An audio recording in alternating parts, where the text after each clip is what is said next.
तो आज से हम लोग सेकंड लेसन शुरू कर रहे हैं। हाँ, सॉल्यूशन विलियन। सबसे पहले जो है सो कि ये सॉल्यूशन जो टर्म आता है ये कहाँ से आता है इसको हम लोग देखेंगे। सबसे पहले इसका बेसिक डेफिनेशन देख लेते हैं। दो या दो से अधिक पदार्थों के समांगी मिश्रण को विलियन कहते हैं, जिन्हें किसी साधारण विधि द्वारा अलग नहीं किया जा सकता। क्या बोला गया? दो या दो से अधिक पदार्थों के समांगी मिश्रण जिन्हें किसी साधारण विधि द्वारा अलग नहीं किया जा सकता क्या कहलाते हैं? विलियन कहलाते हैं, सॉल्यूशन कहलाते हैं। यहाँ पे जो साधारण विधि लिखा गया है, इसका क्या मतलब है? देखो, जैसे मान लो कि हमने ले लिया, बर्तन ले लिया, इसके अंदर हमने पानी ले लिया, इसमें हम डाल देते हैं थोड़ा सा नमक, और इसको जो है सो कि नमक पानी का एक मिश्रण बना दिया गया। क्या बना दिया गया? एक मिश्रण बना दिया हमने, अच्छे से इसको मिला दिया। अब अगर मैं कोशिश करूं कि इसमें जो नमक डिजॉल्व हो गया, पानी जो घुल गया, अगर मैं यहाँ पे एक वो छानने वाला जो आता है ना, वो इस टाइप का, और इसमें मैं चाहूँ कि नमक को छान करके अलग कर लूँ, तो क्या नमक अलग हो जाएगा? नहीं अलग होगा। तो सिंपल मेथड का मतलब यही हो गया कि कोई आप बहुत ही सिंपल तरीके से फिर चाहते हैं कि इन दोनों को अलग कर दे, तो इतना सिंपल नहीं होना चाहिए। ठीक है। सॉल्यूशन के लिए एक और चीज़ ध्यान रखना है, मिश्रण जब भी हो, दो चीज़ों या दो से ज़्यादा चीज़ों को हम लोग जब मिलाएं, तो वो सॉल्यूशन तभी कहलाएगा, विलियन तभी कहलाएगा, जब ये दोनों आपस में रिएक्शन ना करें, ये केमिकली रिएक्ट ना करें। जैसे ऐसा नहीं होना चाहिए कि मान लो हमने यहाँ पे क्या ले लिया, एक कॉपर सल्फेट। क्या ले लिया? आपको अगर सर यहाँ तो आप पानी ले रहे थे, यहाँ तो कंपाउंड नहीं ले रहे थे, यहाँ तो आप कंपाउंड ले रहे हो। अरे भाई, पानी लिया था मैंने, तो वो H2O था, वो भी तो एक कंपाउंड ही था। बस देखने का नज़रिया चाहिए। पानी इतना सस्ता मिल जाता है और सिंपल वे में हम लोग बोलते रहते हैं, तो लगता ही नहीं कि वो कंपाउंड है, यौगिक है, ऐसा फील ही नहीं रह जाता। तो ये भी एक कंपाउंड था और ये भी एक कंपाउंड है। अब मैं क्या करूं, इस कॉपर सल्फेट का जो मेरे पास एक कंटेनर में एज लिक्विड फॉर्म में पड़ा हुआ है, इसके अंदर मैं क्या कर दूं, जिंक के छोटे छोटे नमक टाइप के जो टुकड़े होंगे वैसे वैसे मैं डाल दूं। जैसे यहाँ पानी में मैं नमक डाल रहा था, यहाँ पे कॉपर सल्फेट के अंदर मैं अगर जिंक डाल दूं, तो बेसिकली ये जो जिंक है कॉपर सल्फेट के साथ केमिकली कंबाइन कर जाएगा, रिएक्शन कर जाएगा, और ये बना लेगा ZnSO4। क्या बना लेगा? और प्लस कॉपर यहाँ से हटा देगा, कुछ ऐसा होगा। तो ये केमिकल रिएक्शन हो गया। तो आप यहाँ नहीं कह सकते कि ये जिंक और कॉपर सल्फेट का मिश्रण है, ऐसा नहीं कह सकते। हमने ये मिक्सचर नहीं बनाया, ये केमिकल रिएक्शन हो गया। तो ज़रूरी है कि जब हम सॉल्यूशन तैयार करें, जब हम विलियन बनाएं, तो जिन चीज़ों को आपस में हम मिला रहे हैं वो केमिकली एक दूसरे से रिएक्ट ना हो। आई बात समझ में? रासायनिक रूप से ये दोनों एक दूसरे से आपस में अभिक्रिया न करें, केमिकल रिएक्शन नहीं होना चाहिए। बस ये दोनों एक दूसरे के साथ क्या हो, मिले बस। आई बात समझ में? ठीक है। जैसे हम लोग क्या बोलते हैं कि जैसे हम लोग खाना खाते हैं, पानी पीते हैं, तो उसका बेसिक रीज़न क्या होता है? अब देखना कि जब हम लोग भोज वगैरह में जाते हैं, तो इतने सारे वैरायटी के वो जो है सो कि खाद्य पदार्थ बने होते हैं, भोजन बने होते हैं, और सब में से हम लोग थोड़ा थोड़ा थोड़ा थोड़ा खा लेते हैं। अगर वो केमिकली रिएक्टिव हो और सबका सब अंदर जा रहा है और अंदर केमिकल रिएक्शन शुरू हो जाए और कुछ अलग प्रोडक्ट फॉर्म करने लगे, अलग प्रतिफल बनने लगे, फिर पता लगेगा कि उसी में हाइड्रोजन गैस बन रहा है, हीलियम गैस बन रहा है, हाँ या ना, ऑक्सीजन गैस बन रहा है। आपका पेट फूल के फट जाएगा, अवस्था खराब हो जाएगा, आपका पेट खराब हो जाएगा, दिक्कत हो जाएगी। तो बेसिकली वो एक तरह का मिक्सचर है। या आप आमतौर पे सुनिएगा, हम दुकान पे मिल जाता है मिक्सचर, जिसको हम लोग आमतौर पे दलमोट कहते हैं। ये जाओ थोड़ा सा दूगो मिक्सचर खरीद के लाओ, नाश्ता करना है, खाना खाना है। तो बेसिकली वो क्या है, उन चीज़ों को मिलाया गया है, लेकिन वो केमिकली इरिएक्टिव है, वो रिएक्टिव नहीं है, रिएक्शन नहीं कर रहे हैं, बस वो मिले हुए हैं। तो सॉल्यूशन जब भी तैयार करेंगे तो इस बात का ख्याल रखना है हम लोगों को कि दो चीज मिले, तीन चीज मिले, लेकिन उनका आपस में कोई केमिकल रिएक्शन करके नया प्रोडक्ट का फॉर्मेशन नहीं होना चाहिए। क्लियर? ठीक है। इसमें ये ध्यान रखना है। तो जब दो या दो से अधिक पदार्थों के समांगी, यहाँ पे समांगी को इंग्लिश में होमोजेनियस कहते हैं। समांगी का क्या मतलब होता है कि मतलब पूरे सॉल्यूशन के अंदर एक जैसा मिला हुआ हो। सही बात समझ में? जैसे यही पानी है, इस पानी के अंदर हम नमक डाल के इसको अच्छे से अगर मिला दें, तो ऊपर से एक चम्मच निकाल के अगर उसको हम जैसे कि पिए हैं, तो जैसा उसका टेस्ट लगेगा, अगर नीचे से एक चम्मच निकाल करके पिएंगे तो उसका भी टेस्ट वैसा ही लगेगा। हाँ या ना? आई बात समझ में? मैं अक्सर सवाल पूछता हूँ 10वीं क्लास में ये, कि जो चाय होता है, जब हम चाय पीते हैं तो ऊपर वाला चाय मीठा लगता है कि नीचे वाला?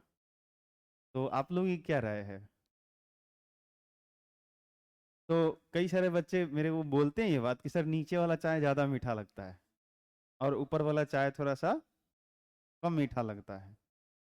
तो ऐसी बात नहीं है। ऊपर नीचे चाय जो होता है, अगर आपने ठीक ढंग से उसको बनाया है, तो हर लेयर में जो शुगर की मात्रा है, चूंकि वो एक मिक्सचर है और होमोजेनियस मिक्सचर है, समांगी मिश्रण है, तो आप चाय कभी भी पिए, बीच वाला पिए, ऊपर से पिए, नीचे वाला पिए। अगर ऐसा हो रहा है तो फिर ऐसा होता कि वो श्री राम वाली कहानी हो जाती कि सबरी अपना वो जो है बेर जो है जूठा कर करके रखती, और जो बेर मीठा होता है कि नहीं, वही रखती श्री राम के लिए कि आइए और आप उसका सेवन करिए, ग्रहण करिए, खाइए उसको। हाँ या ना?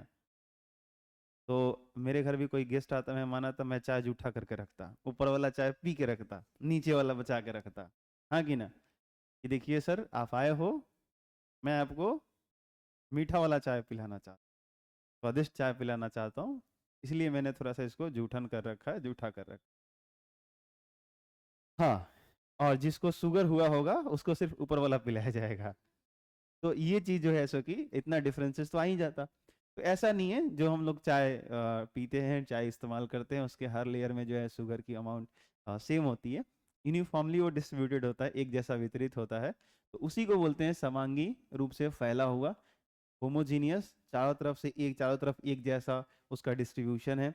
अगर 2 ml यहाँ से निकालिए, 2 ml यहाँ से निकालिए, 2 ml यहाँ से निकालिए, 2 ml यहाँ से निकालिए, तो ऑलमोस्ट कहीं से निकाल लीजिए इस सॉल्यूशन के अंदर से, जो सॉल्ट का कंटेंट मिलेगा, नमक की जो मात्रा मिलेगी, वो ऑलमोस्ट सेम मिलेगी। इसको बोलते हैं होमोजीनियस। आई बात समझ में? ठीक है। तो ये हम लोगों का होमोजीनियस का मतलब होता है। दो चीज मिला करके आप भी मिश्रण बना सकते हो, सॉल्यूशन बना सकते हो, दो से ज्यादा भी मिला के बना सकते हैं। हर शब्द पे गौर कीजिएगा। दो या दो से अधिक पदार्थों के समांगी मिश्रण जिन्हें किसी साधारण विधि द्वारा अलग नहीं किया जा सकता, विलयन कहलाते हैं। कोई दिक्कत? ठीक है। और मैंने बता ही दिया कि जब भी दो या दो से अधिक चीजों को मिलाएंगे, मिक्स करेंगे, तो ध्यान रखना है कि उनका आपस में कोई केमिकल रिएक्शन नहीं होना चाहिए। तभी वैसे मिश्रण को हम क्या बोलेंगे? सॉल्यूशन बोलेंगे, विलयन बोलेंगे। क्लियर है? बोलिए है या ना? सॉल्यूशन का डेफिनेशन, सॉल्यूशन समझ में आया कि नहीं आया?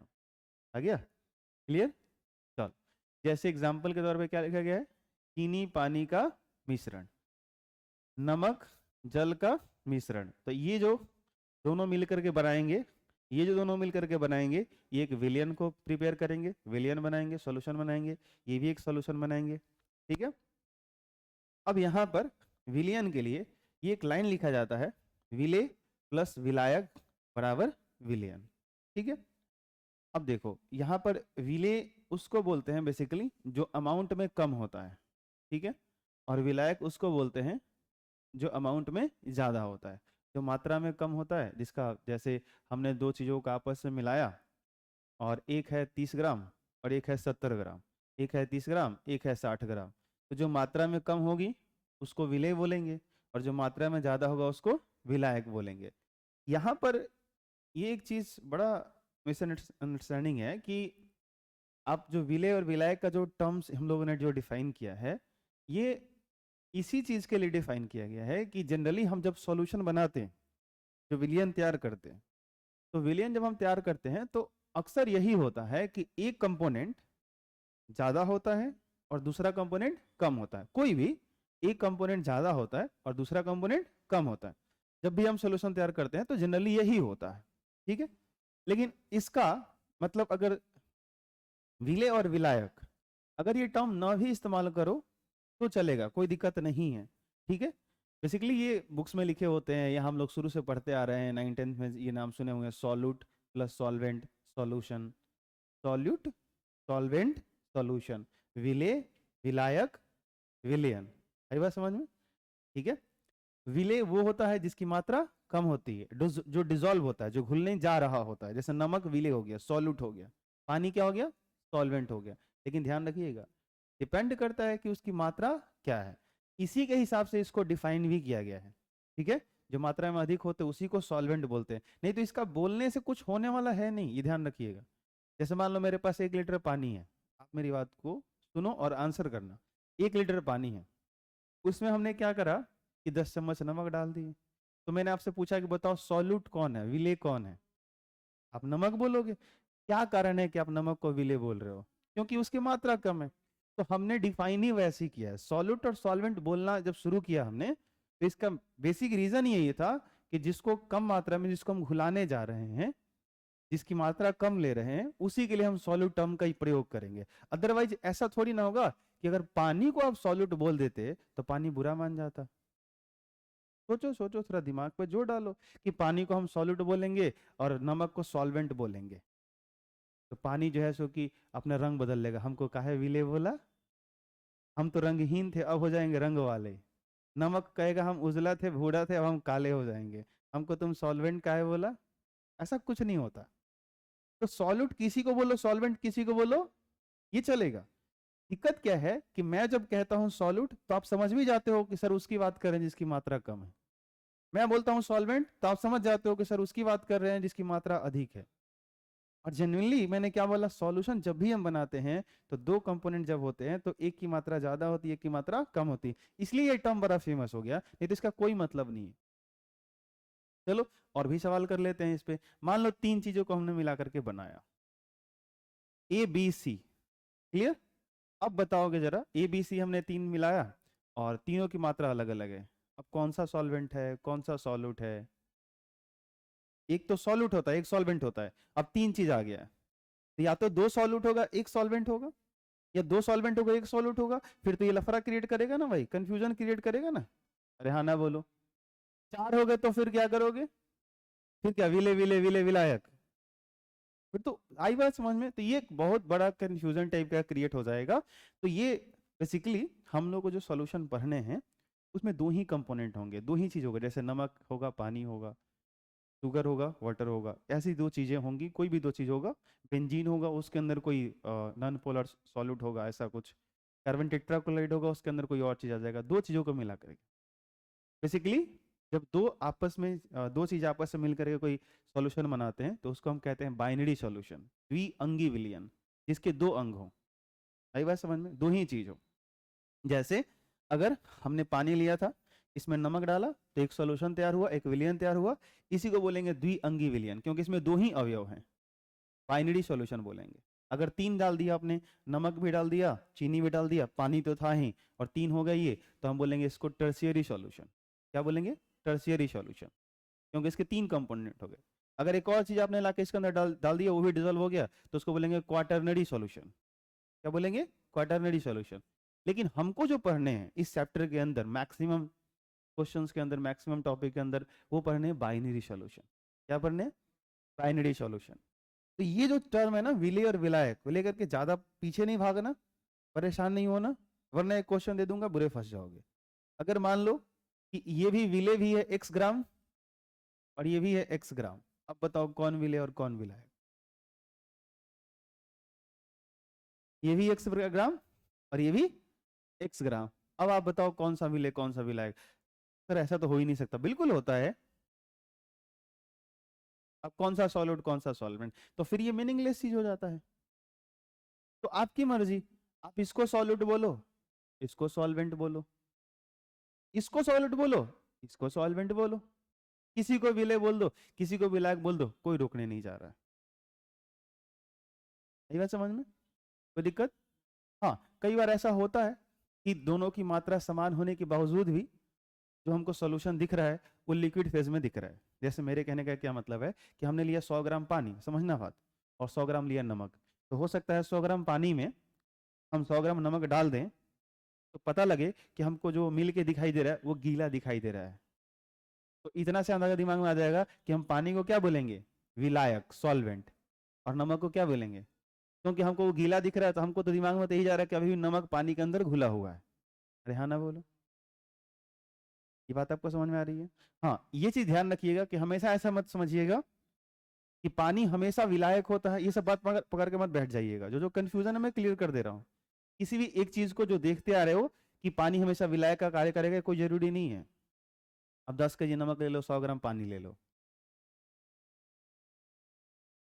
10 केजी पानी ले लो, सॉरी 10 केजी नमक ले लो और 100 ग्राम उसमें पानी डाल दो, तो पता नहीं चलेगा पानी कहाँ गया। आप मेरी बात समझ पा रही हो? नहीं समझ पा रहे हो? तो जरूरी थोड़ी ना है कि पानी हमेशा सॉल्वेंट का ही काम करे, ये कोई भी चीज अभी आगे और भी समझ में आएगी बातें। अरे बोलो हाँ या ना। अभी ध्यान से देखो, अभी जो ठंड का मौसम चल रहा है, रोज सुबह आप कुहासा देख पा रहे हो। बेसिकली ये जो हमारा एटमॉस्फेयर है, वातावरण है, इसके अंदर पूरे गैसेज भरे पड़े हैं, और इस गैसेज की जो मात्रा है, इसके अंदर वाटर के वेपर्स हैं कि नहीं है, ड्रॉप्स हैं कि नहीं है। वो क्या है, वाटर कैसे बिहेव कर रहा है, एज ए सॉल्यूट बिहेव कर रहा है, विले की तरह बिहेव कर रहा है, उसकी अमाउंट क्या है, कम है, जबकि गैसेज का अमाउंट क्या है, ज्यादा है। तो जो गैस है वो विलायक है, और जो वाटर है वो विले है, सॉल्यूट है। वो मात्रा में कम है, गैसेज मात्रा में क्या है, ज्यादा है। तो गैस यहाँ पे सॉल्वेंट है एटमॉस्फेयर में, और जो वाटर के ड्रॉप्स इसके अंदर घूम रहे हैं, छोटे छोटे छोटे थोड़े थोड़े थोड़े थोड़े, वो क्या है, सॉल्यूट है, विले है। आई बात समझ में? तो ऐसा भी नहीं करना कि एक चीज कहीं हमने पढ़ लिया कि पानी विलायक है तो हर केस में विलायक ही आएगा, वो सॉल्वेंट ही होगा। नहीं नहीं नहीं, वो विले भी हो सकता है, डिपेंडिंग अपॉन सिचुएशन, क्वेश्चन के अकॉर्डिंग वो चेंज होता रहेगा। अमाउंट क्या है दूसरे के रिस्पेक्ट में, क्वेश्चन क्या पूछ रहा है, क्वेश्चन क्या दिया हुआ है। तो ये जो है सो कि एक बेसिक इंट्रोडक्शन है।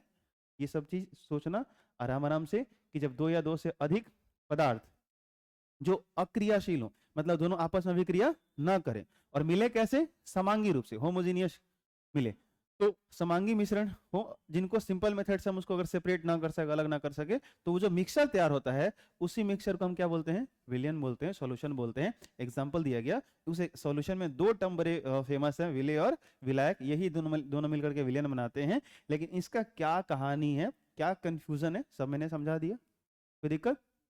ठीक है, ये कोई जरूरी नहीं है। आप ऐसे कह सकते हो कि विलयन हमें बनाना होता है तो एक अवयव ए चाहिए, एक अवयव बी चाहिए, अवयव ए और अवयव बी मिलकर के विलयन बनाते हैं, एक से तो बन नहीं सकता। अब खाली पानी है, पानी का विलयन, ये क्या मतलब होगा भाई, विलयन बना रहे हो तो कम से कम दो चीज तो चाहिए। अरे बोलो हाँ या ना। वरना मैं यहाँ नहीं लिखता कि एक या एक से अधिक, दो से क्यों शुरू किया, क्योंकि मिनिमम कितने चाहिए, दो चाहिए। मिक्सर अगर गजब वाला है, एक चीज का मिक्सर क्या होता है, पानी के अंदर पानी मिला दिया, मिश्रण तैयार नहीं होगा ना। तो मिश्रण बनाने के लिए कम से कम दो चीज चाहिए। क्लियर है? हाँ, तो ऐसे बोलेंगे यहाँ पे अवयव एक, अवयव ए, अवयव बी, तीन होगा तो अवयव C, component A, component B, component C, तीन चीजों का मिक्सचर है, दो चीजों का मिक्सचर है। सही बात समझ में? तो थोड़ा सा इससे आप अपना लेवल ऊपर उठा लेना, सोचने की क्षमता विकसित कर लेना कि विले और विलायक जो टर्म्स यूज होते हैं, बस इसी के रेस्पेक्ट में यूज होते हैं कि जिसकी मात्रा कम होती है उसको विले बोल देते हैं, जिसकी मात्रा ज्यादा होती है वो। क्लियर? ठीक है, चलो। तो ये सॉल्यूशन के एग्जांपल, सॉल्यूशन की थोड़ी सी कहानी, आगे बढ़ते हैं। अब ये जो टर्म है ना, बेसिकली आता कहाँ से है, अगर आप थोड़ा सा इस पे जोर डालोगे तो बेसिकली ये जो होता है हम लोगों का मैटर, यानी कि पदार्थ, सब्सटेंस, समझते हो ना। जो पदार्थ होते हैं, जितने भी मैटर्स होते हैं, वो बेसिकली दो तरह के होते हैं, एक होता है प्योर और एक होता है इम्प्योर। क्या होता है? एक को हम क्या बोलते हैं, शुद्ध, शुद्ध पदार्थ, और एक को क्या बोलते हैं, अशुद्ध, अशुद्ध पदार्थ। क्लियर है? अब ये जो प्योर होता है, एक इसमें चला जाता है कंपाउंड यानी कि यौगिक, और दूसरा कौन सा, तत्व। ये सब आपने पढ़ा भी होगा बेसिक 10th 9th 10th में। इधर देखो, ये जो आपका है इम्प्योर जो होता है, अशुद्ध होता है, इसी को बेसिकली हम लोग कहते हैं मिश्रण। केमिस्ट्री के अंदर जितने सारे मिश्रण होते हैं ना, मिक्सचर होते हैं, उसी को बेसिकली हम लोग क्या कहते हैं, इम्प्योर कहते हैं। अच्छा सोचो ना, आप एक चीज के साथ दूसरा मिला रहे हो, तीसरा मिला रहे हो, चौथा मिला रहे हो, ये क्या कर रहे हो आप, इसको शुद्ध कर रहे हो क्या शुद्ध कर रहे हो, अशुद्धि तो कर रहे हो ना। तो मिश्रण जो इम्प्योर जिसको आप कह रहे हो, वही बेसिकली क्या है, मिक्सचर है। मिक्सचर को ही आप इम्प्योर कहते हो। सही बात समझ में? जैसे मिल्क हो गया, दूध, ठीक है। अब पूजा पाठ में इस्तेमाल होता है, इसलिए नहीं कहते ना कि वो शुद्ध होता है, पवित्र होता है, वो एक अलग धर्म का दृष्टिकोण है। आई बात समझ में? बट केमिकली क्या है, उसके अंदर वाटर है, मिनरल्स हैं, विटामिन हैं कई तरह के। आई बात समझ में? ठीक है। फैट है, मतलब घी वगैरह जो फैट होता है, वसा होता है, तो उसमें कई सारी चीजें जो हैं, कई सारे केमिकल्स जो हैं उसके अंदर मिले हुए हैं, मिक्सचर हैं। आई बात समझ में? तो बेसिकली क्या है, एज ए केमिस्ट्री के अकॉर्डिंग, रसायन विज्ञान के अनुसार एक इम्प्योर चीज है। अब पूजा पाठ हो रहा हो तो घर पे जाकर मत बोल देना दूध अशुद्ध पदार्थ होता है, ठीक है। हाँ, ये कहना बेहतर होगा कि वो क्या है, मिक्सचर है। क्या है बोलो? मिक्सचर है। बट इम्प्योर मिक्सचर को ही रिप्रेजेंट करते हैं, या मिश्रण इम्प्योर को रिप्रेजेंट करता है, सिंपल ऐसी कहानी है। अब ये जो मिश्रण होता है ना, मिक्सचर होता है, ये दो तरह का, एक होमोजीनियस और एक हेट्रोजीनियस। इसी को हम लोग बोलते हैं होमोजीनियस यानी समांगी। क्या बोला मैंने? समांगी। मिक्सचर एंड मिश्रण लिख लोगे, समांगी मिश्रण, और एक को बोलते हैं विषमांगी। क्या बोलते हैं? विषमांगी। अब जैसे यहां मैंने बताया था ना, एग्जाम्पल में दिया था, जैसे चाय ले लो, दूध ले लो। हालांकि दूध नहीं लेना चाहिए, ये कोलॉइड में चला जाता है, इधर ही आ जाता है, दिखता वैसा है लेकिन होता नहीं है। तो यहाँ पे जैसे कि चलो चाय ले लो, या वही ले लो आप, क्या बोलते हैं, नमक पानी का मिश्रण, चीनी पानी का मिश्रण, ऐसे ले लो। तो वो एक मिश्रण है, लेकिन वो समांगी है। तो जो होमोजीनियस मिक्सचर होता है ना, लेकिन केमिकली आपस में रिएक्ट ना करता हो, तो वही समांगी मिश्रण ही, ये जो समांगी मिश्रण होता है, यही बन जाता है विलयन। इसी को हम कह देते हैं क्या, सॉल्यूशन। कहाँ से है, समझ में है? ठीक है। और ये क्या था, विसमांगी मिश्रण। जैसे इसका कोई एग्जांपल दो आप, विसमांगी मिश्रण का कोई एग्जांपल दो, हेट्रोजेनियस मिक्सचर का। पानी के अंदर कोई ऐसा चीज डाल दो, हाँ, मिट्टी डाल दो, बालू डाल दो, है या ना? तो क्या होगा, अब मिट्टी को मिला उला कर छोड़ भी दोगे, थोड़ी देर बाद क्या होगा, नीचे मिट्टी ज्यादा हो जाएगा, ऊपर रहेगा भी तो थोड़ा मोड़ा रहेगा, है या ना? पता लगेगा कि ऊपर, जैसे कि आप एक चम्मच पानी निकाल करके पिए तो ठीक ठाक मिल गया, नीचे चम्मच लगाया, पता लगा वो भरपेट मिट्टी आ गया, है कि नहीं? तो अलग अलग कंटेंट है। आई बात समझ में? सॉल्यूट का जो मात्रा है, विलय की जो मात्रा है, ऊपर नीचे लेयर में अलग अलग है, चेंज हो जा रहा है। तो यहाँ पर जो है सो कि हम लोगों का ये विसमांगी मिश्रण हो जाता है, हेट्रोजीनियस मिक्सचर हो जाता है। क्लियर है? तो ये सॉल्यूशन टर्म कहाँ से आया, समझ में आया आपको? पदार्थ होते हैं दो तरह के, कौन कौन? शुद्ध अशुद्ध, प्योर इम्प्योर। इम्प्योर जो होते हैं वो दो तरह के, इम्प्योर को ही मिक्सचर बोलते हैं, बेसिकली मिश्रण बोलते हैं। और मिश्रण दो तरह के, समांगी और विषमांगी। समांगी में क्या होता है कि जो चीज आपस में मिले होंगे वो पूरे मिश्रण के अंदर एक जैसे यूनिफॉर्मली डिस्ट्रीब्यूटेड होंगे। अरे हाँ ना बोलो। जैसे हम लोग दुकान पे जाते हैं ना, वो क्या बोलते हैं, भूजा वूजा बनवाने के लिए, तो क्या मिक्सचर ही तो है, चार पांच तरह का चीज लेके वो मिला देता है, बढ़िया से मिलाता है, हाँ या ना? सही से ना मिला के आप भी कहते हो, अरे मतलब गजब हाल है, अपने सही से मिलाया ही नहीं, चना अलग दिख रहा है, बादाम अलग दिख रहा है, सेब अलग दिख रहा है, सब अलग अलग दिख रहा है, क्या आपने भूजा बनाया यार, है कि नहीं? तो आप जो भूजा खाना पसंद करते हो, कैसा पसंद करते हो, होमोजीनियस, हेट्रोजीनियस नहीं। आई बात समझ में? वो भले जैसा हो, है या ना, लेकिन पसंद हम लोग वही करते हैं। चाय पीना कैसे पसंद करते हैं, होमोजीनियस। हेट्रोजीनियस चाय पीना कौन पसंद करेगा कि ऊपर का चाय कम मीठा लग रहा है, नीचे का चाय ज्यादा मीठा लग रहा है? अच्छा, वो गलत फहमी आपको दूर कर भी देता हूं मैं। जो नीचे का चाय ज्यादा मीठा लगता है, किसी को अगर लगता है ऐसा, तो बस उसका कारण ये है कि अंत में चाय ठंडा हो जाता है और अंत में आप गटागट गटागट बहुत ज्यादा मारने लगते हो, ठीक है। तो पहले गर्म होता है तो आप चाय थोड़ा थोड़ा लेते हो, तो चीनी की मात्रा भी कम जा रही है। जब चाय ठंडी हो जाती है तो क्या करते हो आप, हाँ, अब जितना मात्रा पहले आप ले रहे थे उसका सीधे 4 गुना डाल रहे हो, तो क्या होगा, चीनी की मात्रा अधिक होगी कि नहीं होगी? होगी। ऑब्वियस बात है, आपको ज्यादा मीठा फील होगा, है या ना?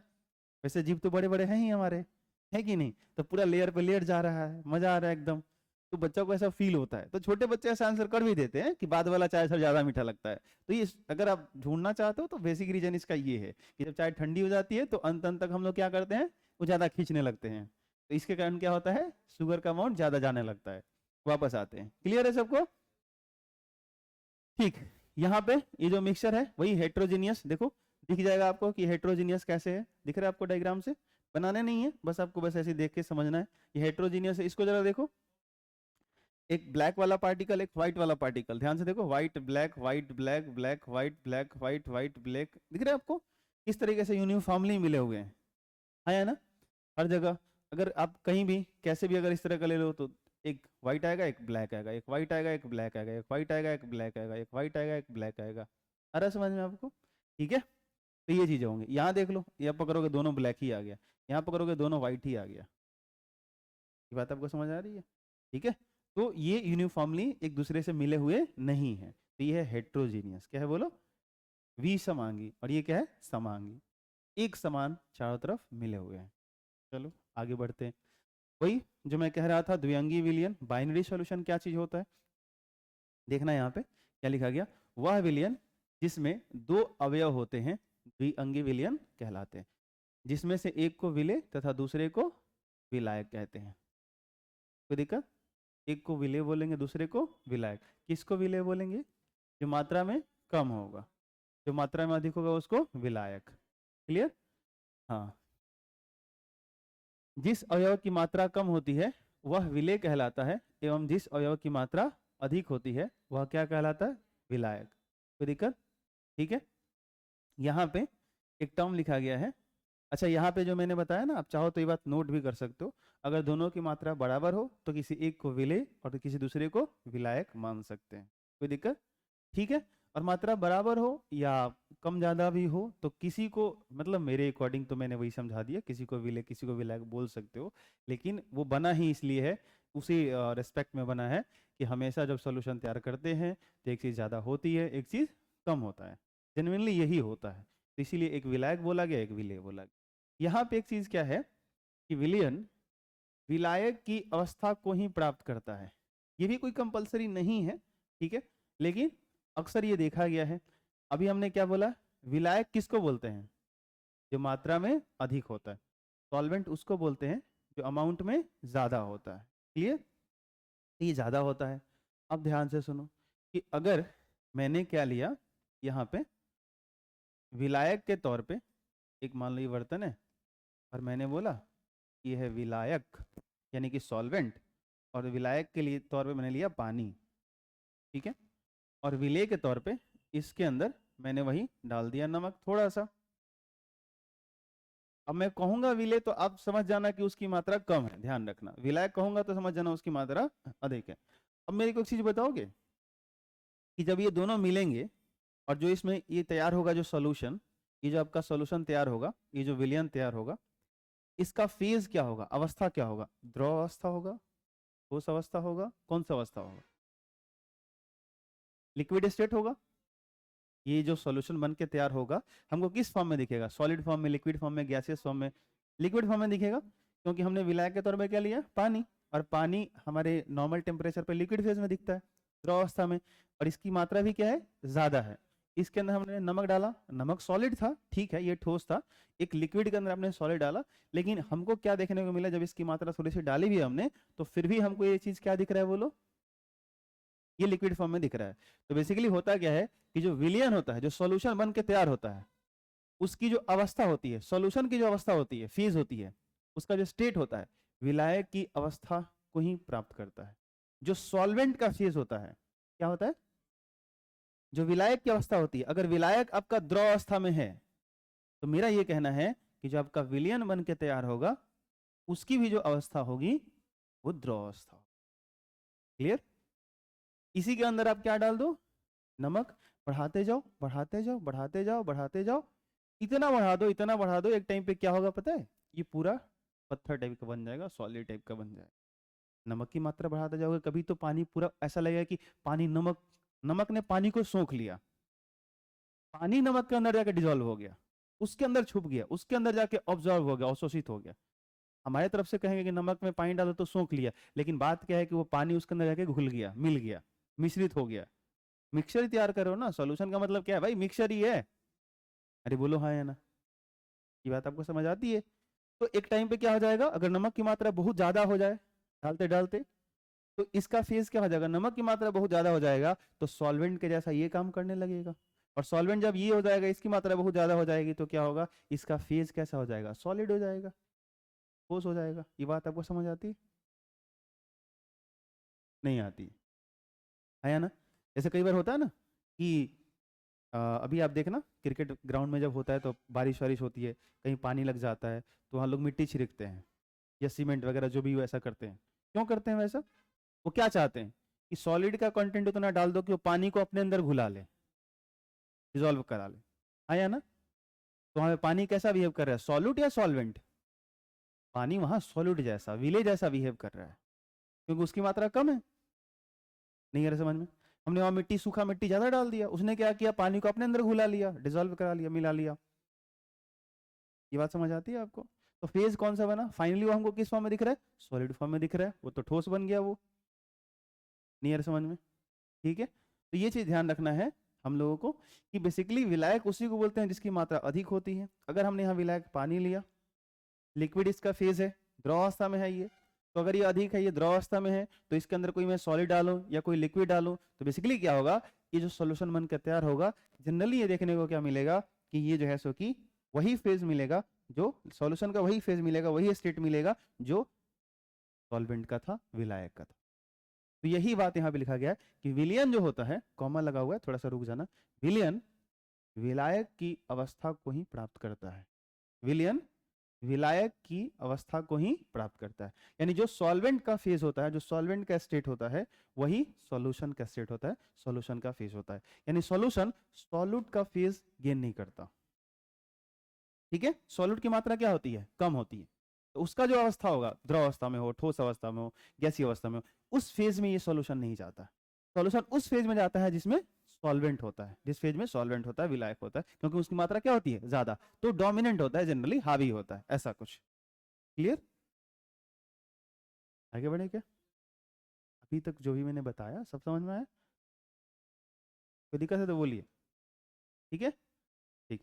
सॉलिड स्टेट आपको जितना आसान लगा, या जितने जैसे भी आपने अगर रेगुलरली पढ़ाई किए, क्वेश्चन वगैरह आपसे सॉल्व हो रहे होंगे, ठीक है, एनसीईआरटी वगैरह बनाओगे और भी कॉन्फिडेंस आ जाएगा, धीरे धीरे टेस्ट दोगे और भी अच्छे हो जाएंगे।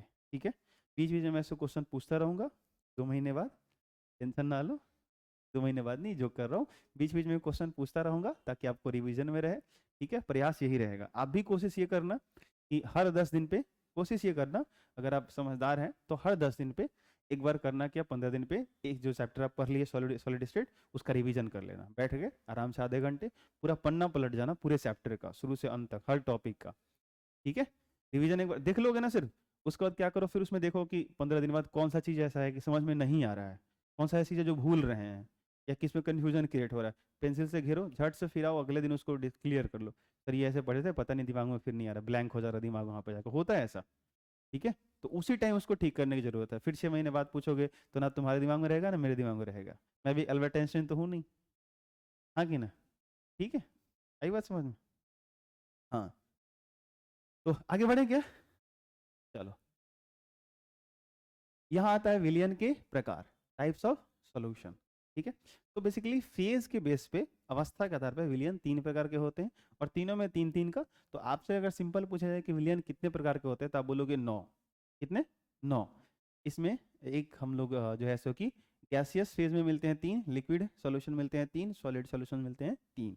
इसका क्या मतलब है, कैसे डिफाइन करते हैं इसको?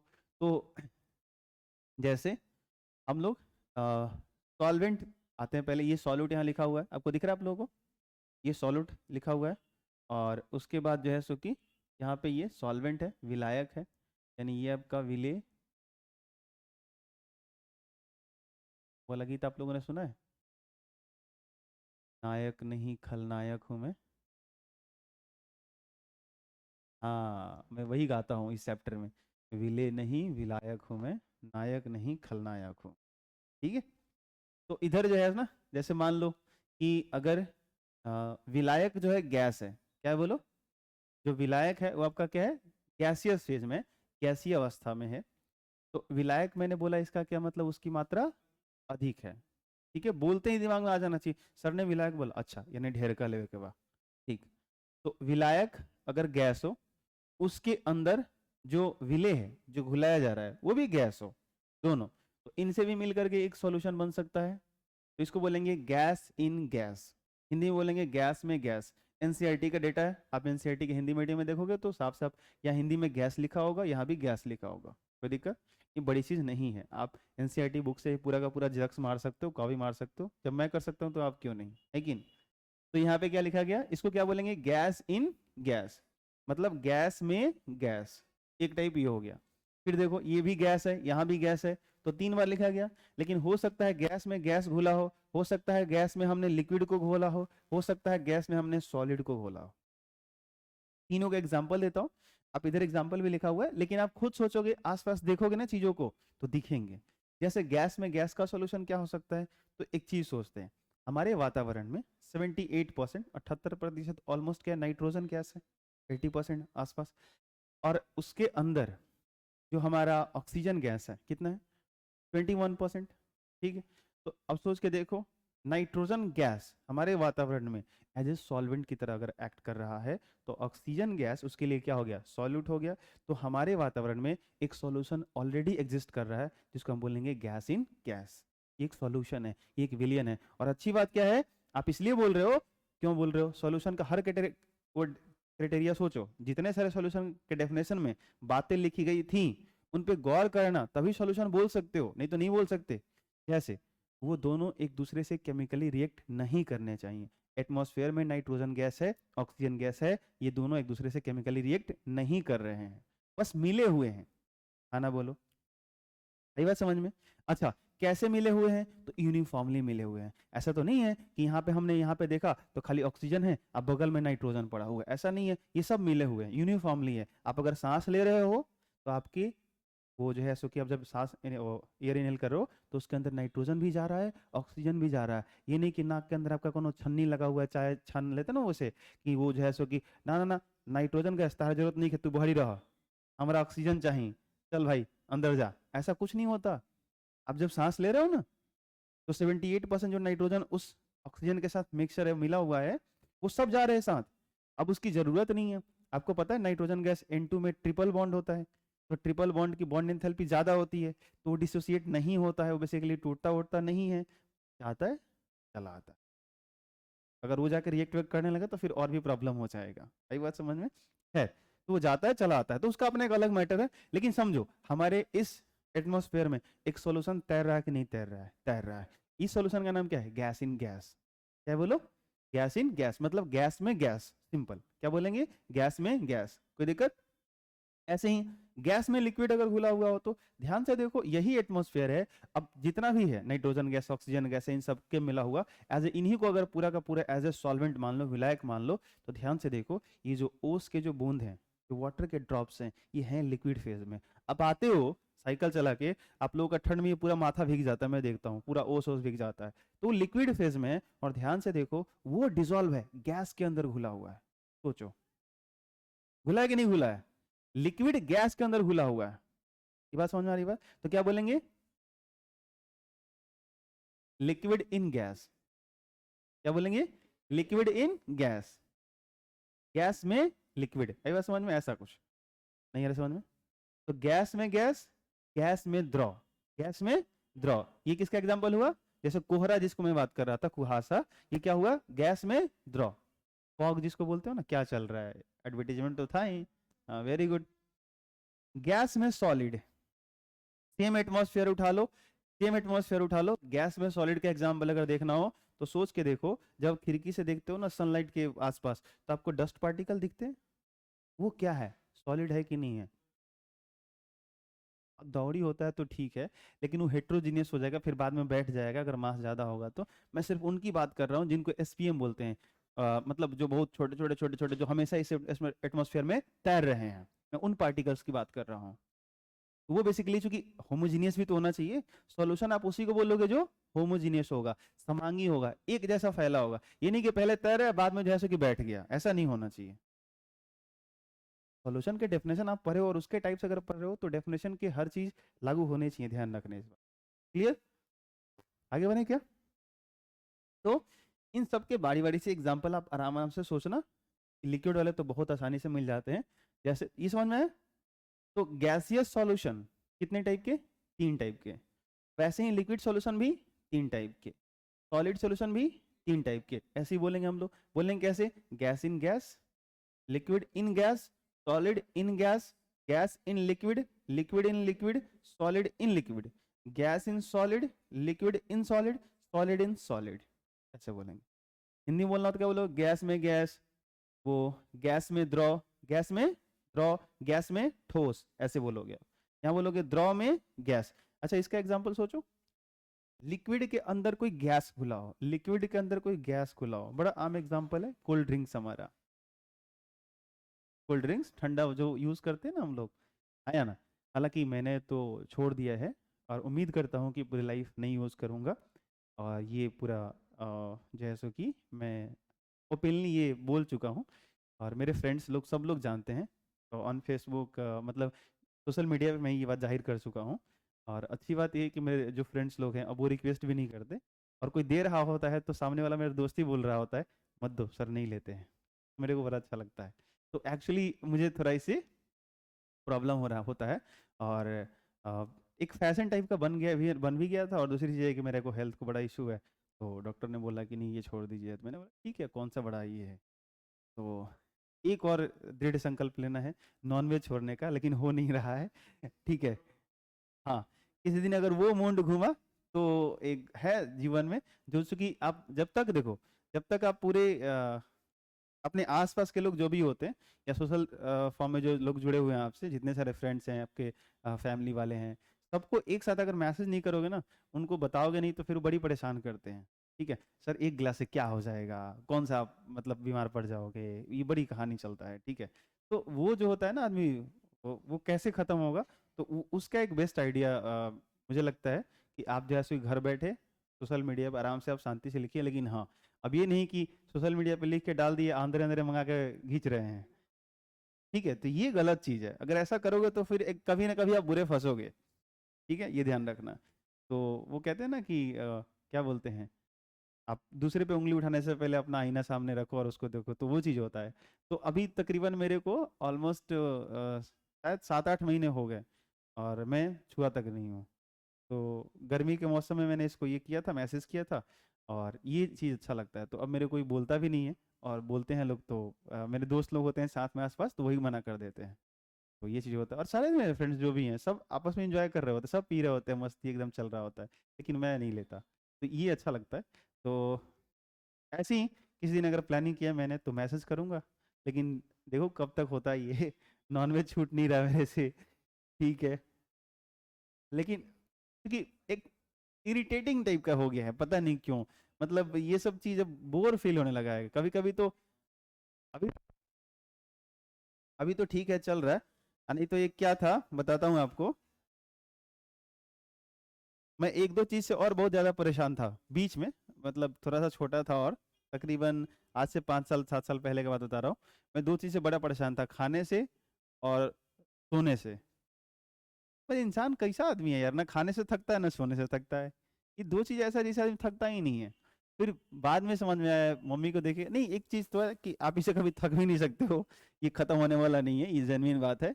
लेकिन एक होता नहीं है कि यार सब बचपन से लेकर अभी तक खाते जा रहे हैं, पेट की ऐसी चीजें जो भर ही नहीं रहा है, रेगुलरली का यूनिफॉर्मली ये बन चुका है, अजीब तरह का ये हो गया है। तो थोड़ा सा ऐसी बातें करता हूँ तो पागलपन टाइप का भी लगता है। एक तो है कि दिमाग हिला हुआ है शायद इनका। ये क्या कैसी बात हो गई। लेकिन मैं ऐसे सोच रहा, मतलब बचपन में बहुत सोचता था कि यार कितना सोया जाए, आदमी सोते से थकता नहीं है। लेकिन मम्मी को देखता हूँ अभी के टाइम में, तो एक चीज समझ में आ गया कि नहीं, जो लोग वृद्ध होते हैं ना, उनको नींद बड़ी कम आती है, बड़ा कम सोते हैं वो लोग। वो देर से सोएंगे और सुबह पहले उठ जाएंगे, सबसे पहले वही उठते हैं। ठीक है, और मतलब पता नहीं, शायद उन लोगों का एक ये होता है कि उम्र हो जाता है तो सोते सोते वो इतना सो चुके होते हैं शायद उनको कि मतलब उसकी जरूरत नहीं पड़ती उतना, ये नहीं, रिक्वायरमेंट नहीं होती है। लेकिन बड़ा इंटरेस्टिंग होता है कि बड़ा वो कम सोते हैं। लेकिन उस उम्र में क्या होता है कि आप मतलब फिजिकली कुछ वर्क नहीं कर सकते हैं, फिजिकली आप वर्क करने लायक नहीं रह जाते हैं, तो इसलिए आप कुछ कर नहीं सकते हैं, शांति से चुपचाप बैठे रहिए, ये चीज़ हो जाती है, दिक्कत हो जाती है। नहीं तो जो है सो कि नींद बड़ा कम आना चाहिए, क्या बोला जाए। अ, तो जो सोल्यूशन होता है वो कितने टाइप का होता है? 9 टाइप का। तो ये मैं बेसिकली कहाँ से आ गया, कोल्ड ड्रिंक्स का बात कर रहा था। तो जो लिक्विड होता है, आप जो कोल्ड ड्रिंक्स यूज करते हो, वो लिक्विड फेज में रहता है। उसमें लिक्विड चीजें ज्यादा रहती हैं, और उसके अंदर जो गैस रहता है वो बेसिकली रहता है CO2, कार्बन डाइऑक्साइड। कौन सा रहता है? CO2। ऐसे वातावरण में कार्बन डाइऑक्साइड बढ़ रहा है तो जो ऐसे कि हम लोगों को बड़ी प्रॉब्लम होती है, बड़ी दिक्कत हो रही है, और ऐसे गटागट गटागट गटागट लिए जा रहे हैं, लिए जा रहे हैं, पढ़े लिखे लोग हैं फिर भी, हाँ या ना? आपको लगता है कि कोल्ड ड्रिंक्स पीने वाले अनपढ़ लोग होंगे? बिल्कुल नहीं। मैं गारंटी कैसे कह सकता हूँ कि 90% ऐसे लोग होंगे जो पढ़े लिखे हैं और ये बात अच्छे से जानते हैं कि उसमें कार्बन डाइऑक्साइड गैस होता है, हाँ या ना? फिर भी क्या है, वो मजा आता है ना, वो बढ़िया से वेल डिफाइंड ड्रेस पहन के मस्त एकदम, और हाथ में बॉटल लेके आट दिखाने में मजा आता है ना भाई, इंटरेस्टिंग लगता है। ठीक है, शादी विवाह हो तो फिर वो मतलब फैशन टाइप का हो गया है। ठीक है, जैसे एक होता था ना कि पहले के जो छोटे छोटे बच्चे हुआ करते थे, तो वो सिगरेट इसलिए नहीं पीते थे कि उनको नशा होगा या नशे के लिए वो पी रहे हैं, सिगरेट इसलिए पी रहे हैं कि उनको दिखाने में मजा आता है। हाँ, वो सिगरेट इसलिए पी रहा है, वो सिगरेट इसलिए नहीं पी रहा है कि मतलब उसको नशेड़ी है, चाहे नशा लेना है, ऐसा कुछ नहीं। बचपन में जो कोई बच्चा वो देखता है ना किसी को पीते हुए, तो वो देखता है कि अरे यार उसके पैर में शूज लगे हुए हैं, वेल डिफाइंड वो ड्रेस एकदम जेंटलमैन की तरह पहना हुआ है, पैर पे पैर ऐसे वो चढ़े हुए हैं, और एट हाँ, वो जो लाइफ का जो उसका चल रहा है ना भाई, वो जो बच्चा देख रहा होता है उसको लगता है कि अरे यार ये लाइफ में इतना सुकून है इसके, और सुकून का सीधा संबंध सिगरेट से दिखता है उसको, ये मस्त चल रहा है इसका लाइफ। हाँ, तो वो बेचारा जैसे तैसे अपना वो पॉकेट मनी इकट्ठा करता है, चीटिंग करता है या घर से मांगता है, जैसे ही पैसा वैसा इकट्ठा करता है और सीधे दुकान में पहुंच जाता है, भैया एक सिगरेट देना। अपन भले फटे हालत में है, लेकिन अपन स्टाइल मारेगा, दिखाएगा कि मैं भी कूल हूँ, बात खत्म है, रिलैक्स मोड में हूँ, चिल करने का, मेरे को एंजॉय करने का। ठीक है, तो होते हैं, और एक बात याद रखना, हर किसी के दोस्त ऐसे होते हैं जो कभी ना कभी तुम्हें कूल बनाने का प्रयास करते हैं ये ध्यान रखना, लेकिन बनना मत प्लीज। ठीक है, क्योंकि एक बार कहते हैं ना वो लत, वो आदत और लत जो होता है ना, ये बड़ी खराब चीज होता है, एक बार अगर लग गया तो फिर वो जाता नहीं है। ठीक है, तो खैर ये सब नहीं करना चाहिए। तो यहाँ पे जो है सो कि मैं क्या बोल रहा था, ये समझ आया आपको? अच्छा, लिक्विड इन लिक्विड का तो बहुत सारा एग्जांपल हो सकता है कि एक लिक्विड में दूसरा लिक्विड आप डिजोल्व करा रहे हो, जैसे है ना हमारे यहाँ पानी के अंदर अल्कोहल मिला के लोग आराम से लेते हैं, अल्कोहल भी लिक्विड है, पानी भी लिक्विड है, पैक बनाते हैं ना मस्त एकदम, और चीयर्स करते हैं। ठीक है, लिक्विड के अंदर सॉलिड, ये तो हमारा जन्म सिद्ध अधिकार है, ये तो सीधा समझ में आता है। जब भी कोई बोलता है ना कि सॉल्यूशन, तो फटाक से दिमाग में यही जाता है कि वो पानी एगो नमक, पानी एगो चीनी, एगो द्रव एगो ठोस, पहला दिमाग में तो यही आता है कि लिक्विड इन सॉलिड, तो इसका भी कोई बड़ा इशू नहीं है। सॉलिड इन गैस, ये थोड़ा सा इंट्यूटिव नहीं लगता, सिंपल नहीं लगता कि सॉलिड के अंदर कोई गैस कैसे घुलेगा, लेकिन इसके भी सॉल्यूशन दिख जाते हैं। जैसे आप फोम वगैरह नाम सुने हो, फोम, अरे सिंपल, आपका स्वेटर जैकेट है ना, आप सोच के देखो सॉलिड फॉर्म में है कि नहीं है, उसके अंदर एयर के बबल्स कैप्चर है कि नहीं है, है? आई बात समझ में? फोम देखा है फोम आपने? अरे व्हाइट वाला नहीं आता वो, तो वो क्या है, सॉलिड फॉर्म में है कि नहीं है? बताओ उसके अंदर एयर के बबल्स हैं कि नहीं है? आपका रजाई देखो, रजाई, सिंपल सोचो ना, काहे दूर जा रहे हो? आई बात समझ में? तो ये चीजें क्या है, सॉलिड है, और सॉलिड के अंदर क्या है बोलो, आई बात समझ में? या और भी सॉलिड्स होते हैं जिसके अंदर छोटे छोटे छोटे छोटे छिद्र होते हैं, और सॉलिड स्टेट पढ़ के रहो तो मुझे बताने की जरूरत नहीं है कि उसके अंदर बबल्स होते हैं, स्पेस होते हैं कि नहीं होते हैं। अरे हाँ ना बोलो, आई बात समझ में? मैं गलत बोल रहा हूँ क्या? सही बोल रहा हूँ ना? हाँ, अगर आप ठोस अवस्था पढ़े हो तो अच्छे तरह से आपको पता है कि वाइड्स होते हैं, रिक्तियां होती हैं, इफिशियंसी कहीं पे आपने देखा है कि 52%, जितना यूनिट सेल का स्पेस होता है उसका आधा स्पेस भरा होता है, आधा स्पेस उसका खाली होता है। अब ये बात अलग है कि जो एटम गैस का है, उतना बड़ा गैस का एटम उसके अंदर जा सकता है नहीं जा सकता, एक अलग मैटर है, लेकिन स्पेस तो खाली होते हैं। आप मेरी बात समझ पा रहे हो? ठीक है, तो ऐसी चीजें क्या होती हैं कि सॉलिड जो होता है, जैसे फोम का मैंने एग्जांपल दिया, या प्लेटिनम का जो प्लेट वगैरह होता है, उसके अंदर छोटे छोटे छोटे छोटे वो पोरस टाइप के, पोरस बोलते हैं गड्ढे को, जो छिद्र होते हैं ना हल्का सा रुखरा टाइप का, ठीक है, उस टाइप को पोरस बोलते हैं। तो ये जो सॉलिड होता है उसके अंदर गैसेस डिजोल्व होते हैं। सॉलिड के अंदर लिक्विड, सॉलिड के अंदर कोई लिक्विड, ठोस के अंदर कोई लिक्विड, कोई सॉलिड ले लो उसके अंदर लिक्विड डिजोल्व कर दो, चलेगा, कोई दिक्कत नहीं है। सॉलिड का अमाउंट क्या होना चाहिए, बस ज्यादा होना चाहिए, लिक्विड क्या होना चाहिए, ज्यादा। जैसे यहाँ पे दिया भी है देखो, amalgam of mercury with sodium, mercury कौन से स्टेट में होता है, लिक्विड स्टेट में होता है, अब उसको डिजोल्व करा दो किसके अंदर, सोडियम, और सोडियम कौन से स्टेट में होता है, सॉलिड फेज में होता है, इसकी मात्रा ज्यादा कर दो, इसकी मात्रा कम, और सॉलिड इन सॉलिड, जितने भी हम बर्तन इस्तेमाल करते हैं जो मिश्र धातु कहलाते हैं, एलॉय जिसको आप इंग्लिश में कहते हो, एलॉय कहते हो ना, मिश्र धातु, जो धातुओं को मेल्ट करके एक दूसरे के साथ मिलाए गए होते हैं। आई बात समझ? ये नेचुरली कई तरह के जो पत्थर होते हैं ना सॉलिड फॉर्म में, जब आप देखते होंगे कि वो यूनिफॉर्मली मिले होते हैं, लोग अंगूठी वगैरह बनाते हैं ना, वैसे प्यूमस ऐसे स्टोन बोलते हैं उसको या कुछ ऐसा बोलते हैं, ठीक है। तो ये चीजें होती हैं। तो सबके कुछ ना कुछ एग्जांपल्स हैं यहाँ पे प्रैक्टिकल, मैंने कुछ आपको अपने हिसाब से सोच के बताया, आप उसको दिमाग में सोच सकते हो, दिमाग लगा सकते हो। ये टाइप्स ऑफ सॉल्यूशन है। ओ भैया तुमको क्या हुआ यार? तो इसके सारे एग्जांपल आपको समझ में आ गए, ठीक है। तो आपको बस इतना ध्यान में रखना है कि सॉल्यूशन जैसो कि वो कितने टाइप के होते हैं, 9 टाइप्स के होते हैं। फेज के बेसिस पे हम लोग 3 बोलते हैं, गैसियस सॉल्यूशन, लिक्विड सॉल्यूशन और solid solution. Gaseous solution 3 type का, लिक्विड 3 का और सॉलिड सॉल्यूशन 3 टाइप का। क्लियर है? गैसियस सॉल्यूशन तब बोलेंगे किसी भी सॉल्यूशन को जब सॉल्वेंट गैस हो, लिक्विड सॉल्यूशन तब बोलेंगे जब सॉल्वेंट लिक्विड हो। आई बात समझ में? जो ज्यादा मात्रा में होगा, जब सॉल्वेंट का फेज होगा, वही वो सॉल्यूशन कहलाएगा। अगर सॉल्वेंट सॉलिड है तो सॉलिड सॉल्यूशन कहलाएगा। सॉल्वेंट यानी विलायक, समझ रहे हो ना? हाँ, आई बात समझ में? जो ज्यादा होगा वो जिस फेज का होगा, जिस अवस्था का होगा, उसी फेज के हिसाब से सॉल्यूशन का नाम रख दिया जाता है। क्लियर है आपको? आगे बढ़े। यहाँ पे आप लोगों के लिए कुछ HW है, मूल कॉन्सेप्ट से है। इस चैप्टर के अंदर अगर आपको मूल कॉन्सेप्ट की ये बेसिक क्वेश्चंस हैं, ये आपको सॉल्व करने हैं, सॉल्व करके लाना है, मैं आपको भेज दूंगा, या जब वीडियो अपलोड होगा तो आपको मिल जाएगा, वहाँ से भी आप नोट कर सकते हो। मैं इसीलिए रिकॉर्ड कर रहा हूँ कि वीडियो जो अपलोड होगा, पहले क्या था सॉलिड स्टेट में पढ़ा रहा था, लेकिन वो क्या हुआ कि कुछ लोग छोड़ दिए तो फिर उनको मिला नहीं, तो मैंने सोचा कि सॉल्यूशन वाला बना करके पढ़ाते हैं और रिकॉर्ड भी करते हैं, संग संग अपलोड कर देंगे, जिसका छूटेगा अपना वो पढ़ लेगा, है कि नहीं? तो या तो आप वीडियो से नोट कर सकते हो क्वेश्चन, या फिर कहोगे तो मैं भेज भी दूंगा। तो ये क्वेश्चन आपको बनाने हैं, ठीक है। इस चैप्टर में ध्यान रखिएगा, मैं आपसे 100 क्वेश्चन करवाऊं या 200 क्वेश्चन करवाऊं या जितने सारे क्वेश्चन करवाऊं, सारे के सारे क्वेश्चन करने हैं, कंपलसरी हैं। अगर क्वेश्चन नहीं करोगे तो इस चैप्टर के क्वेश्चन हिलने नहीं जा रहे हैं, पहले बता दे रहा हूँ।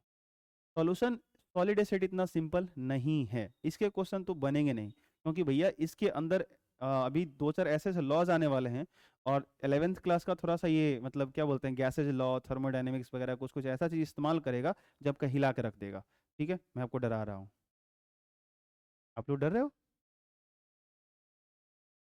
फिर तो मैं असफल हो जाऊंगा। डर रहे हो तो फिर मैं सफल हो जाऊंगा, तो डरना मत बेसिकली, ठीक है, मुझे असफल ही कर दो, अच्छी बात है। तो ये सिंपल क्वेश्चन क्या है मैं समझा देता हूँ। निम्नलिखित प्रश्नों में मोलों की संख्या ज्ञात करें, ये जो दिया हुआ है ये सब मैं आपको पढ़ा चुका हूँ। जब सॉलिड स्टेट मैंने पढ़ाया था तो मोल कैसे फाइंड करते हैं वो मैंने पढ़ाया था। तो जैसे यहाँ पे लिखा है 10 ग्राम ऑफ H2, मतलब H2 का 10 ग्राम है, तो बताना है कि इसके अंदर कितने मोल्स होंगे। क्या बताना है आपको? इसके अंदर बताने हैं मोलों की संख्या, यहाँ लिखा तो है, नंबर ऑफ मोल्स आपको फाइंड करने हैं। 10 ग्राम ऑफ हाइड्रोजन लिखा है तो हाइड्रोजन एटम है, अगर H2 नहीं लिखा गया तो एटम है ये, ठीक है। तो इसमें कितने मोल होंगे ये बताने हैं आपको। 54 ग्राम एल्युमिनियम का है, इसके अंदर मोल बताना है। 69 ग्राम सोडियम है ये, इसके अंदर मोल बताना है। 44 मिलीग्राम है, mg का मतलब मिलीग्राम ऑफ N2O है, इसके अंदर बताओ। 308 ग्राम ऑफ CCl है, ठीक है। 23 kg है, ध्यान से देख लो आप, ठीक है। ये नहीं कि ग्राम ग्राम ग्राम चल रहा है, सब देखो यूनिट भी अलग अलग है, मिलीग्राम है, ये ग्राम है, फिर यहाँ पे kg है NO2 का, फिर यहाँ पे देखो ये नंबर दिया गया 1.2 into 10⁻25 atom of argon. Argon का इतना परमाणु है तो इसमें मोल बताने हैं। 3 in a molecule of water, water यानी कि H2O, H2O का इतना अणु है, तो आपको बताना है कि उसमें कितने मोल होंगे, ठीक है। तो ये क्वेश्चंस हैं, इन सब में आपको मोल ही फाइंड आउट करके लाने हैं। ये क्वेश्चन यहाँ पे है, देखो इंग्लिश में है, मैं आपको हिंदी में समझा भी देता हूँ, दिक्कत नहीं होगी। For 180 gram of acetic acid, देखो यहाँ पे एसिटिक एसिड का फॉर्मूला लिखा है CH3COOH, CH3COOH, ठीक है। तो ये कितना ग्राम है? 180 ग्राम है। कितना ग्राम है? यहाँ दिया हुआ है 180 ग्राम ऑफ एसिटिक एसिड, मतलब एसिटिक अम्ल जो है वो 180 ग्राम है। कैलकुलेट द फॉलोइंग, ये जो नीचे लिखा हुआ है इन सबको कैलकुलेट करना है, ज्ञात करना है, निकालना है। क्या है भाई? Number of moles of acetic acid, ये बताना है कि 180 ग्राम अगर एसिटिक एसिड लिया गया है तो 180 ग्राम एसिटिक एसिड में मोल्स कितने होंगे, पहला क्वेश्चन ये रहा। दूसरा, नंबर ऑफ मॉलिक्यूल्स, क्या बोला गया? Number of molecules of acetic acid, मतलब इतना ग्राम एसिटिक एसिड में कितने मॉलिक्यूल्स हैं, कितने अणु हैं, ये आपको बताने हैं। Number of moles of carbon, oxygen and hydrogen atom आपको बताना है। 180 ग्राम अगर एसिटिक एसिड है तो कितना मोल कार्बन का एटम है, कितना मोल ऑक्सीजन का एटम है और कितना मोल हाइड्रोजन का एटम है। ठीक है, ये सवाल कह रहा है। आगे है number of atoms of carbon, oxygen and hydrogen. फर्क है दोनों क्वेश्चन में, ध्यान रखना। यहाँ मोल के टर्म्स में पूछा गया, यहाँ सीधे नंबर पूछा गया। ठीक है, जैसे मान लो मेरे पास कोई है, कोई चीज है जो 24 है, काउंट करने पे आता है। मैं पूछा कितना दर्जन, तो आप क्या बोलोगे? 2 दर्जन। लेकिन मैंने पूछा वो है कितना, तो आप नंबर में कितना बोलोगे? 24 बोलोगे। तो दोनों में फर्क है। तो एक जगह आंसर 24 आएगा, एक जगह कितना आएगा? 2 आंसर आएगा। मोल के टर्म में, दर्जन के टर्म में बोलोगे तो 2 आएगा 24 को। अरे हाँ ना बोलो। तो ये मोल के टर्म में एटम्स पूछे जा रहे हैं और यहाँ पे सीधे नंबर के टर्म में पूछे जा रहे हैं। Number of atoms of carbon, carbon परमाणुओं की संख्या, ऑक्सीजन परमाणुओं की संख्या, हाइड्रोजन परमाणुओं की संख्या, सीधे नंबर पूछे जा रहे हैं। आपको बताने हैं कितना में? 180 ग्राम ऑफ एसिटिक एसिड। हमेशा कितना ग्राम है? 180 ग्राम। ये लाइन है सारे क्वेश्चन के लिए। टोटल नंबर ऑफ एटम्स 180 ग्राम अगर एसिटिक एसिड है तो टोटल नंबर ऑफ एटम्स, यहां भी मोल नहीं है, टोटल नंबर ऑफ एटम्स आपको बताने हैं। आई बात समझ में? तो इसके बेसिक मैं पढ़ा चुका हूं, इसलिए मैंने यहाँ पे क्वेश्चन डाल रखा है। आपको क्या करना है, सोचना है। एक क्वेश्चन और है, find the number of protons present in 14 gram of C614। ये आप जानते हो, ये क्या होता है जरा बताओगे? ये नीचे वाला क्या होता है? परमाणु संख्या, एटॉमिक नंबर होता है Z। ऊपर वाला क्या होता है? एटॉमिक वेट होता है, एटॉमिक मास होता है। ठीक है, तो अच्छा, एटॉमिक मास और वेट, केमिस्ट्री के अंदर हमेशा मास ही समझना। वेट लिखा हो या मास लिखा हो, समझना क्या है? मास, द्रव्यमान। क्लियर है? ठीक है, अगर कहीं केमिस्ट्री मास और वेट दोनों अलग अलग चीजें होते हैं, लेकिन केमिस्ट्री के अंदर कहीं अगर वेट लिखा भी मिल रहा है आपको, तो उसको क्या समझना है? वो मास की बात हो रही है, वेट की बात नहीं हो रही है। ठीक है, नहीं तो वेट फाइंड आउट करने के लिए मास में जी से मल्टीप्लाई करना पड़ता है। ग्रेविटेशन पढ़े हो आप, m×g, हाँ या ना? ठीक है, तो ये क्लियर ध्यान रखना। तो यहाँ पे मास और वेट को समझना क्या? मास बोलूँ तो मास समझना, वेट बोलूँ तभी मास ही समझना है। तो ये हम लोगों का एटॉमिक मास है, एटॉमिक वेट है, जो भी है। तो ये हम लोग का 14 है। तो इसके अंदर क्या होता है? प्रोटॉन और प्लस न्यूट्रॉन दोनों होता है, जबकि ये सिर्फ प्रोटॉन के बराबर होता है। तो अगर ये कार्बन देखो तो जेनुइनली हम लोग इस्तेमाल जो करते हैं ज्यादातर जो होता है वो कौन होता है? C612 होता है। ये जिस रेस्पेक्ट में क्वेश्चन दिया गया उसका क्या मतलब है? यहाँ निकालोगे तो न्यूट्रॉन्स कितने आएंगे बताओगे? 8 आएंगे। प्रोटॉन कितना आएगा? अच्छा, Z बराबर 6 है तो प्रोटॉन भी 6 होगा। और यहाँ पे ये 14 है, तो अगर यहाँ 6 रख के उधर घटाओगे तो 14 में से 6 घट जाएगा, तो न्यूट्रॉन कितना आएगा? 8। तो इसमें न्यूट्रॉन कितना है? 8। जबकि इसमें न्यूट्रॉन निकालोगे तो कितना आएगा? 6। तो इसका सवाल नहीं है, सवाल इस पे है, ध्यान से देख लेना। तो अगर आपके पास कार्बन का एक एटम है, ई आइसोटॉप वाला, आइसोटॉप पढ़े हो ना, समस्थानिक। ठीक है, तो ये जो है सो कि अगर ये वाला कार्बन का आइसोटॉप है, समस्थानिक है, तो इसके एक कार्बन में 8 न्यूट्रॉन है। तो अब सवाल ये है कि find the number of protons. अच्छा, न्यूट्रॉन्स की बात नहीं कर रहा है, प्रोटॉन्स की बात कर रहा है। ठीक है, ठीक है।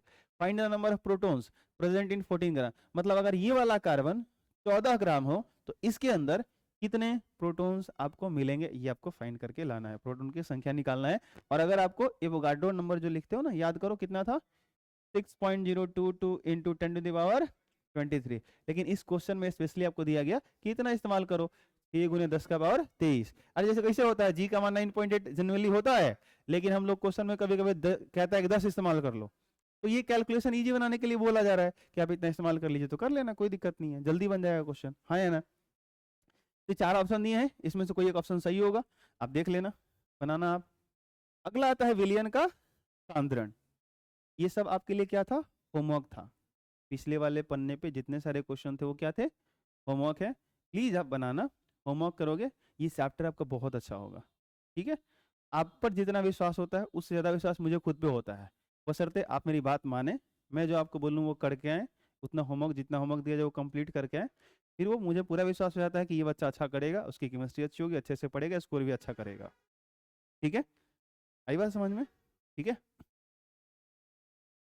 पहले 1 मिनट देख लेता हूँ मैं थोड़ा सा विलयन के सांद्रण को व्यक्त करने के लिए। मुझे लगता है यहाँ से ज़्यादा कल अच्छा रहेगा, कल अगर कंटिन्यू करें तो, क्योंकि यहाँ से थोड़ा सा टॉपिक चेंज हो रहा है। मतलब 5 मिनट समय है, लेकिन रहने देते हैं, कोई दिक्कत नहीं है। यहाँ से हम लोग कल कंटिन्यू करेंगे कंसंट्रेशन टर्म जो है। ठीक है, क्योंकि यहाँ सब आगे एक साथ रिलेट होगा ना। अब यहाँ से स्टार्ट होगा तो दिक्कत क्या है पता है? अगर स्टार्ट करना कर दूंगा, लेकिन एक चीज़ क्या है कि फिर वो कल वाला जो स्टार्ट करूंगा फिर वो बीच से स्टार्ट होगा, तो फिर वो कनेक्टिविटी नहीं बन पाएगा। अब यहाँ से विलयन का सांद्रण टर्म आया तो कंसंट्रेशन से ही देखो ये कंसंट्रेशन है। विलयन के सांद्रण को व्यक्त करने की विधियां, पहला भार भार प्रतिशतता, वेट बाई वेट परसेंटेज, ठीक है। फिर आएगा weight by volume, volume by volume, volume by wait, ppm, PPV, molarity, molality, mole fraction, normality, formality, ये सारे कंसंट्रेशन टर्म है और एक एक करके पढ़ते जाएंगे। तो ये एक साथ कंटिन्यू करेंगे तो ज़्यादा क्लियर होगा। और कल संडे है, लेकिन कल आपका केमिस्ट्री वाला क्लास खुला रहेगा और चलेगा।